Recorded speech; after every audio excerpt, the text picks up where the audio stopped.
ಯವ್ವ ಅತ್ತಿ ಮನೆಗೆ ಹೋಗಿದ್ದ. ಒಂದ್ ನಿಮಿಷ ಕೇಳ್ರಿ ಅಪ್ಪಾಜಿ. ಹಾ ಹಾ ಹಾ ಒಂದ್ ನಿಮಿಷ ನಿಮ್ಮ ನೋಡೇ ಬರ್ದಾನವ. ಹಾಡುಗಳು ಏನದವಲ್ಲ ನಿಮ್ಮ ನೋಡೇ ಬರ್ದಾನ.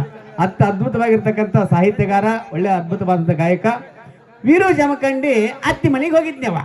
ಅದು ಏನೋ ಗೊತ್ತಿಲ್ರಿ. ಅಕ್ಕೋರ ಅತ್ತಿದಾರಿಗೆ ಅಳಿಯನ ಮೇಲೆ ಅಷ್ಟು ಪ್ರೀತಿ, ಮಕ್ಕಳ ಮೇಲೆ ಪ್ರೀತಿ ಇರುತ್ತೆ, ಆದ್ರೆ ಕಡಿಮೆ ಇರುತ್ತೆ ಅನ್ನೋ ಗೊತ್ತಿಲ್ಲ. ಅಳಿಯ ಬಂದಾನಂದು ಕುಳೆ ಆಕಿಗೆ ಎಷ್ಟು ಪ್ರೀತಿ ಎಷ್ಟು ಖುಷಿ ಅಂದ್ರ ಸಂದಕದಾಗ 10 ವರ್ಷದಿಂದ ಹೊಸ ರೇಷ್ಮೆ ಸೀರೆ ಇಟ್ಟಿದ್ಲವ.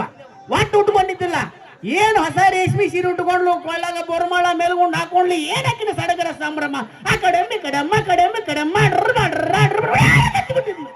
ಮಕ್ಕಳ ಮನೆ ಮುದಿಕೆ ಇವತ್ತೇನು ಹೊಸ ಸೀರೆ ಉಟ್ಕೊಂಡಿದ್ವಿ, ಕೊಳ್ಳಾಗ ಬೋರ್ಮಾಳ ಮೇಲ್ಗೊಂಡು ಹಾಕಿ ಇವ ನನ್ನ ಅಳಿಯ ಬಂದಾನೆ, ಇವ ನನ್ನ ಅಳಿಯ ಅಷ್ಟು ಪ್ರೀತಿ ಅಳಿಯ. ಊರ್ ತುಂಬ ಹೇಳಿ ಬಂದ ಅಳಿಯ ಬಂದಾನ ತಿಳ್ಕೊಂಡು ಮನೆಗೆ ಬಂದ ಅಳಿಯ ಹೇಳಲು, ನೋಡ್ತಮ್ಮ ಗೋಧಿ ಕುಟ್ಟಿ ಹುಗ್ಗಿ ಮಾಡ್ತೀನಿ, ಅಷ್ಟೊಳಗ ನೀ ಜಳಕ ಮಾಡಿ ಉಟ್ಟುಕೊಂಡ್ರು. ಹಂಗೂ ವೀರು ಜಮಖಂಡಿ ಅಳಿಯ ಜಳಕ ಮಾಡ್ದ, ಇವತ್ತಿ ಪಟ್ಟ ಬಡ್ಕೊಂಡ, ದೊಡ್ಡ ಗಂಗಾ ಇಟ್ಕೊಂಡು ಊಟ ಕೂತಾ ಬಿಟ್ಟ. ಅತ್ತಿ ಗೋಧಿ ಕುಟ್ಟಿ ಹಾಕೋರ ಅದಕ್ಕಿಟ್ಟು ಯಾಲಕ್ಕಿ ಹಾಕಿ ಹುಗ್ಗಿ ಮಾಡಿದ್ರಿ. ಹುಗ್ಗಿ ಗಮ್ಮ ಗಮ್ಮ ಗಮ್ಮ ಗಮ್ಮ ಮಾಡ್ಬೇಕು. ಹುಗ್ಗಿ ತಗೊಂಡು ಬಂದು ಗಂಗಾಳ ನೀಡಿಲ್ಲು. ಇವ್ರಿಗೆ ಏನು ಕ್ಯೂರಿಯಾಸಿಟಿ ಅಂದ್ರ ನಮ್ಮ ಅತ್ತಿ ದೊಡ್ಡ ಗಂಗಾಳದಾಗ ಹುಗ್ಗಿ ನೀಡ್ಯಾಳ ಅಂದ್ರೆ ಈ ಹುಗ್ಗಿಯಾಗ ತುಪ್ಪ ನೀಡ್ತಾಳಂತ ತಿಳ್ಕೊಂಡು ಹಾಕೋರ ಹೊಲ್ದಾಗ ದೊಡ್ಡ ತೆಗಿರ್ತಾವಲ್ರಿ, ಗಟಾರ್ ನೀರ್ನೆಲ್ಲ ಮಾಡಿರ್ತಾರಲ್ಲ, ಅಂತ ಒಂದು ದೊಡ್ಡ ತೆಗ್ ಮಾಡಿದಿವ. ಅತ್ತಿ ಎದೆದ್ರಾಗೂ ಜಿಪ್ಪನಿಲ್ರಿ. ತುಪ್ಪ ಅಂದ್ರೆ ಪಂಚ ಪ್ರಾಣ, ತುಪ್ಪದಾಗ ನನ ಬಿದ್ರೆ ಚೀಪ್ ತೆಗಿತಿದ್ಲು ಅಂತ ಜಿಪ್ಪಣಿ. ತುಪ್ಪದ ಗಿಂಡಿ ಎಲ್ಲಿ ಮೇಲೆ ಕಾಸಾಕಿ ಇಟ್ಟಿದ್ದಿಡ್ರಿ.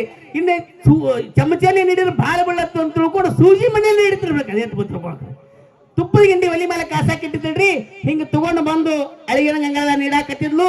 ಆ ಗಿಂಡ್ಯಾನ ತುಪ್ಪದ ಮ್ಯಾಲಿ ಪದರು ಒಡೆದು ಗಿಂಡ್ಯಾನ ಓಟು ತುಪ್ಪ ಅಳಿಯಂಗಾದ ಬಿಟ್ಬಿಡು. ಯವ್ ನಾ ಹೆಂಗ ಮಾಡ್ಲೆ?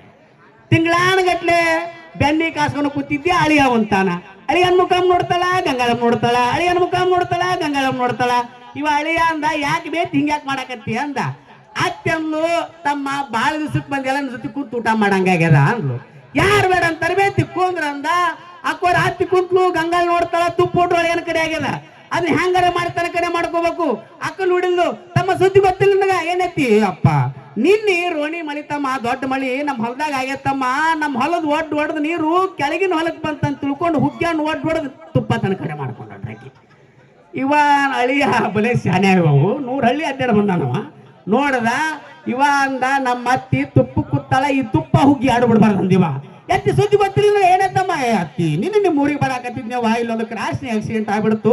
ಈ ಕಡೆ ಒಂದು ಲಾರಿ ಬಂತು, ಈ ಕಡೆ ಒಂದು ಆಟೋ ಬಂತು, ಈ ಕಡೆ ಒಂದು ಟ್ರ್ಯಾಕ್ಸ್ ಬಂತು, ಈ ಕಡೆ ಒಂದು ಬಸ್ ಬಂತು. 4 ಡಿಕ್ಕಿ ಹೊಡೆದು ಎತ್ತಿ ನಿನ್ನ ಮುಂದೆ ಹೇಳ್ತೀನಿ. ಅಕ್ಕೋರ ತುಪ್ಪ ಹುಗ್ಗಿ ಕಲಿಸಿಬಿಟ್ಟ. ಆ ಕಲಸುದೇನು ನೋಡಿಲ್ಲಲಿಕ್ಕಿ. ಇವತ್ತ ಶನಿವಾರ ಹನುಮಪ್ಪ ಒಪ್ಪತ್ತಿದ್ರಪ್ಪ, ನೀನ ಊಟ ಮಾಡು ಅಂದ.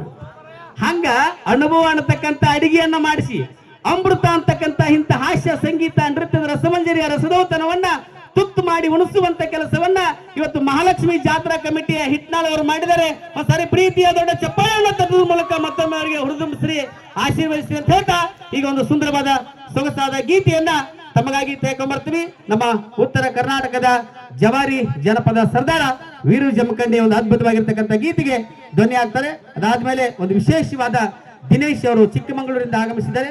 ಅದ್ಭುತವಾಗಿರ್ತಕ್ಕಂಥ ಒಂದು ತಾಯಿಯ ಕುರಿತು ಒಂದು ಸುಂದರವಾಗಿರ್ತಕ್ಕಂಥ ರೂಪಕವನ್ನ ನಿಮ್ಮ ಮುಂದೆ ತೆಗೆಕೊಂಡ್ಬರ್ತಾರೆ ಅಂತ ಹೇಳ್ತಾ, ಕೇಳಿ ಆನಂದಿಸಿ ಒಂದು ಸೊಗಸಾದ ಗೀತೆ ತಮ್ಮಿಂದ.